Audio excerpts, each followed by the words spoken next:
raha nisy ny fiantsonana ataon'ny ministra tompon'andraikitra piay ny fampianarana maratonga ambony sy ny fikarohana ara-tsianso omaly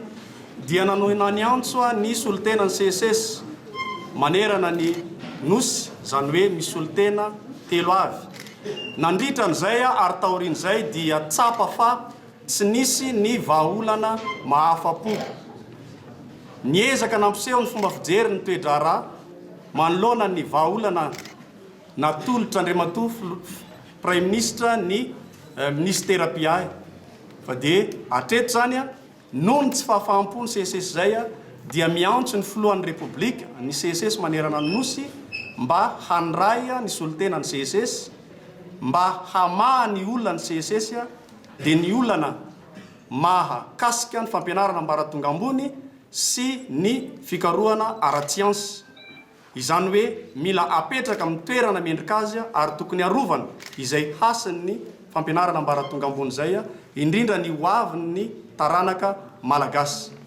tokony arovana satria vakoka ny centres nationaux de recherche hamorona azy ny tokony atao hanangana ny tokony atao fa everinay fa tsy mendrika kosa raha misy ny mieritreritra ny anafoana sy ny anapotika ny reny isika malagasy no tompony manana azy amin'ity fireneny ity koa miankina amintsika malagasy ny mpikaroka malagasy ny fampandrosoana ny firenena fa tsy andrasana anireo zay everina fa manam-pahaizana avy any dilam-bato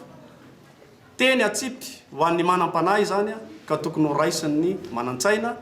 apetraka itsara fa azo anantenana vokatra ny mpikaroka malagasy raha ilain'ny mpitondra fanjakana izany inona ny tokony ataon'ny CSS Ampanantananarivo sy ny ataony amin'ny zoma ho avy izao dia miantso ny solitena ny fikambanan'ny mpianatra ara-pedagojika sy ny solitena ny fikambanan'ny mpianatra regionaly ny CSS Ampanantananarivo hanazavany ny zavamisy ary aorin'izay amin'ny talata ho avy izao dia hanao etsika lehibe ho fampahafantarana ny mpianatra rehetra efa mianatra ety amin'ny anjerimanontolo sy ireo mpianatra rehetra mieritreritra ny andranto fianarana ty amin'ny anjerimanontolo hanazavana ny zavamisy ny olana mitranga sy ny tokony ho vahaolana hiatrehana an'izay rehetrarehetra zay